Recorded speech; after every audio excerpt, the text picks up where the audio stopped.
അസ്സലാമു അലൈക്കും വറഹ്മത്തുള്ളാഹി. സുഹൃത്തെ, ഇതിനൊക്കെ മറുപടി കൊടുക്കുക. ആരോടാ മറുപടി പറയേണ്ടത്? ഇതൊക്കെ പോസ്റ്റ് ചെയ്യുന്നത് വഹാബികളാണോ? അവര് മതയുക്തിവാദികളാണ്. അവരിങ്ങനെ പവർ കൂടി കൂടി വന്ന് പിന്നെ നിരീശ്വരവാദത്തിലേക്ക് മാറുകയാണ്. ഈ വഹാബിസത്തിൽ നിന്നാണല്ലോ യുക്തിവാദവും നിരീശ്വരവാദത്തിലേക്കൊക്കെ എത്തുന്നത്. അത് നമ്മൾ ഒരുപാട് അനുഭവങ്ങളിൽ നിന്ന്, ആ യുക്തിവാദികളിൽ നിന്ന് കേട്ടതുമാണ്. ഇവിടെ ഞാൻ ചോദിക്കട്ടെ, ഞാൻ സിമ്പിളായി ചോദിക്കാം. ഇങ്ങനെ ക്ലിപ്പുകളൊക്കെ ആക്കാനും എന്നിട്ട് ഇങ്ങനെ അവഹേളിക്കാനും പരിഹസിക്കാനും ഒക്കെ നിൽക്കുമ്പോൾ ഖുർആനിൽ എത്ര സംഗതികൾ ഇങ്ങനെ പരിഹസിക്കേണ്ടി വരും? ഞാൻ ചോദിക്കട്ടെ, ഖദർ നബി അലൈഹി ഇസ്ലാമിൻ്റെ സംഭവം, മൂസാ നബി അലൈഹി ഇസ്ലാം ഖദർ നബി അലൈഹി ഇസ്ലാമിൻ്റെ അടുത്തേക്ക് പോകുന്നതും പിന്നുണ്ടായ സംഭവങ്ങളും, ഇത് ഇപ്പോഴുള്ള ഈ ഒരു AI രൂപത്തിലോ അല്ല മറ്റേതെങ്കിലും രൂപത്തിലോ ക്ലിപ്പുകളാക്കിയിട്ട് പരിഹസിക്കുകയാണെങ്കിൽ ഇസ്ലാമിനെ ഏതൊക്കെ രീതിയിൽ പരിഹസിക്കാം? അത് പരിഹസിക്കാനുള്ള രൂപം ഈ വഹാബികൾ ഉണ്ടാക്കി കൊടുക്കല്ലേ? ഇതൊക്കെ കറാമത്തുകളും മുഅ്ജിസത്തുകളും എന്ന് പറഞ്ഞാൽ അങ്ങനല്ലേ? നമ്മളെ ആലിമീങ്ങൾക്ക് കറാമത്ത് പറഞ്ഞുകൂടാ, മുഅ്ജിസത്ത് പറഞ്ഞുകൂടാ. എന്തൊരു കഷ്ടാണിത്! എങ്കിൽ പരിശുദ്ധ ഖുർആനിൽ ചോദിക്കട്ടെ, മൂസാ നബി അലൈഹി സ്വലാം ഖദർ നബി സ്വലാമിലേക്ക് പോകുന്ന ഒരു സംഭവമുണ്ട്.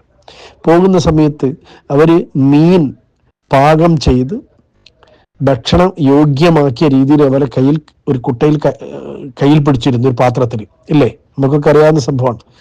എന്നിട്ട് ഈ മീനുമായി അവർ പോകുന്നു, ഭക്ഷണമായിട്ട് പോകുന്നു. അവര് ഒരു പ്രത്യേക സ്ഥലത്ത് ഒരു പാറന്റെ മുകളിൽ എത്തുന്നു. എന്നിട്ട് സമുദ്രത്തിന്റെ അടുത്താണ്. അവിടുന്ന് ഭക്ഷണം കഴിക്കാം എന്ന് കണ്ടപ്പോൾ അവിടുന്ന് ഭക്ഷണം കഴിക്കുന്നു. ഭക്ഷണം കഴിക്കാൻ വേണ്ടിയിട്ട് പാകം ചെയ്ത മീൻ എല്ലാം എടുത്തു വെച്ചപ്പോഴേക്ക് ഈ മീൻ എന്താ സംഭവിച്ചത്?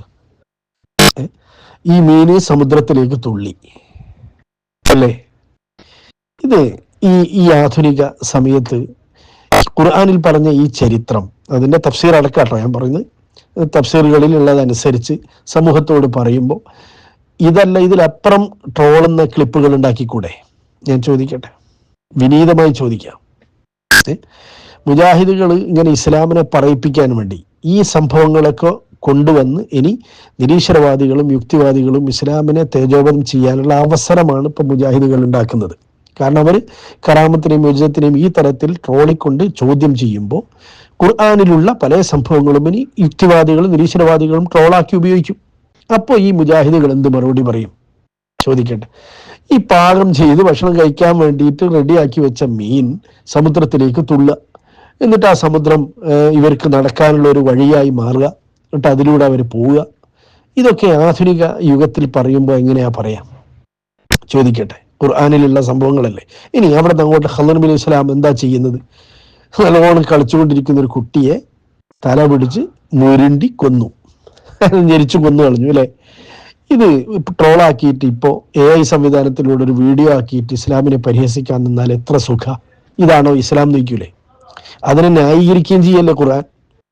ആ സംഭവത്തിനെ ന്യായീകരിക്കുന്നു പരിശുദ്ധ ഖുർആൻ, ഇല്ലേ? എന്തുകൊണ്ടാണ് ഖദർ നബി വസ്സലാം അത് ചെയ്തത് എന്നത് പിന്നീട് വരുന്നു. എന്നാൽ മൂസാ നബി വസ്സലാം അത് ചോദ്യം ചെയ്യുന്നുണ്ട്. ആ ചോദ്യം ചെയ്യുന്നതിലൂടെ എന്താ മനസ്സിലാക്കേണ്ടത്? ശരിക്കും മനസ്സിലാക്കേണ്ടത്, ചോദ്യം ചെയ്യുന്നതിലൂടെ അത് ചെയ്തത് ഒരു അധാർമികതയാണ്, അല്ല ഒരു മോശമായ സംഗതിയാണ് അക്കാലത്തും എന്നുള്ളത് കൊണ്ടല്ലേ മൂസാ നബി വസ്സലാം ചോദ്യം ചെയ്യുന്നത്? സഹിക്കാൻ പറ്റാത്തൊരു സംഭവം ആയതുകൊണ്ടല്ലേ ചോദ്യം ചെയ്തത്? എന്നാൽ പിന്നീട് അതിന് ന്യായം ഖദർ നബി വസ്സലാം പറഞ്ഞു കൊടുക്കുകയാണ്. അപ്പൊ ഇങ്ങനെ ഒരു കൊലപാതകത്തിനായിരിക്കുന്ന മതമാണ് ഇസ്ലാം എന്ന് പറഞ്ഞിട്ട് പരിഹസിക്കാൻ എന്തൊരു സുഖമാണ്! അവിടെ അങ്ങോട്ടുള്ള എല്ലാ സംഭവങ്ങളും പരിശോധിച്ചാൽ അങ്ങനെ തന്നെയാണ്. അതുപോലെ സുലൈമാൻ നബി ഇസ്ലാം ആസിഫിൻ ബർഖിയ എന്ന് പറയുന്ന പണ്ഡിതനോട് ഫഖാലല്ലദീ ഇൻദഹു ഇൽമുൻ മിനൽ കിതാബി എന്നാണ് പറഞ്ഞത്. ഒരു വിവരമുള്ള പണ്ഡിതനോട് ബിൽക്കീസിന്റെ കൊട്ടാരം, സിംഹാസനം, എത്ര മൈലുകൾക്കപ്പുറം ഉള്ള സിംഹാസനം കൊണ്ടുവരാൻ വേണ്ടി ആസിഫിൻ ബർഖിയ എന്ന് പറയുന്ന പണ്ഡിതൻ ഏറ്റെടുക്കുന്നു. കണ്ണ് ചുമ്മി തുറക്കുമ്പോഴേക്ക് കൊണ്ടുവരാമെന്ന് പറയുന്നു. അങ്ങനെ ആ പണ്ഡിതൻ അള്ളാഹുവിനോട് ദുആ ചെയ്തുകൊണ്ട് അത് എത്തിക്കുന്നു. സെക്കൻഡുകളെ കൊണ്ടുവെടുത്താണ്, മനസ്സിലാക്കണം. അതെത്തുന്നത് എങ്ങനെയായിരിക്കും? അതും ഒരു ട്രോളാക്കിയിട്ട് ഒരു വീഡിയോ ഉണ്ടാക്കിയാൽ ഈ ആസിഫിൻ ബർഖിയ എന്ന് പറയുന്ന പണ്ഡിതൻ അത് എത്തിക്കുന്ന രൂപം വേണമെങ്കിൽ ഇങ്ങനെ AI സംവിധാനത്തിലുള്ള ട്രോളാക്കി ഇറക്കിയാൽ ഇസ്ലാമിനെ പരിഹസിച്ചൂടെ? എന്നാൽ പരിശുദ്ധ ഖുർആനിലുള്ള സംഭവമല്ലേ? എന്നിട്ട് അത് വരുന്നത് എങ്ങനെ? ഭൂമിന്റെ അടിയിലൂടെ, തഫ്സീറിൽ കാണാം, ഭൂമിന്റെ അടിയിലൂടെ അത് നടന്നു വരികയാണ്. എന്നിട്ട് സുലൈമാൻ നബി സ്വലാം ഇരിക്കുന്ന കസേരന്റെ ചോട്ടിലൂടെ അതിങ്ങനെ പൊന്തി വരികയാണ്.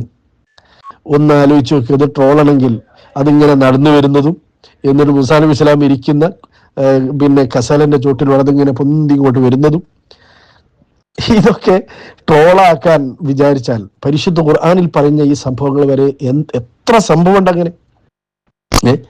ഈ സംഭവങ്ങളൊക്കെ ഇങ്ങനെ ട്രോളി പരിഹസിച്ചുകൊണ്ട് ഇസ്ലാമിനെ നിന്ദിക്കാൻ അവസരം ഉണ്ടാക്കിയല്ലേ ശരിക്കും വഹാബികളോട് ചെയ്യുന്നത്. ഇതാ പറഞ്ഞു കൊടുക്കേണ്ടത്, വേറൊന്നും പറഞ്ഞു കൊടുക്കണ്ട. ഇവിടെ മഹാന്മാർക്ക് കറാമത്തുണ്ട്. ആ കറാമത്തുകൾ അവര് കറാമത്ത് എന്ന് പറഞ്ഞാൽ തന്നെ എന്താ, അംറുൻ ഖാരിഖുലിൽ ആദത്തി എന്നല്ലേ. അതല്ലെങ്കിലും ഈ വിഡ്ഢികൾ ചിന്തിച്ചാൽ പോരെ. സാധാരണക്ക് വിപരീതമായതിനെയാണ് കറാമത്ത് മുഅ്ജിസത്ത് എന്നൊക്കെ പറയാ. സാധാരണ നടക്കുന്നതിനല്ല, സാധാരണക്ക് വിപരീതമായതാ. നമുക്കത് മനസ്സിലാവില്ല, അല്ലെങ്കിൽ സാധാരണക്കാർക്ക് നിലക്കും മനസ്സിലാവാത്ത, അല്ലെങ്കിൽ ചിന്തിക്കാൻ പോലും പറ്റാത്ത കാര്യങ്ങളാണ് ഈ മുഅ്ജിസത്തും കറാമത്തും എന്ന് പറഞ്ഞാൽ. അങ്ങനെ പറയുമ്പോഴേക്ക് തന്നെ പിന്നെ എന്തും സംഭവിക്കാം, എങ്ങനെയും വരാം എന്നല്ലേ മനസ്സിലാക്കേണ്ടത്. ഇതൊക്കെ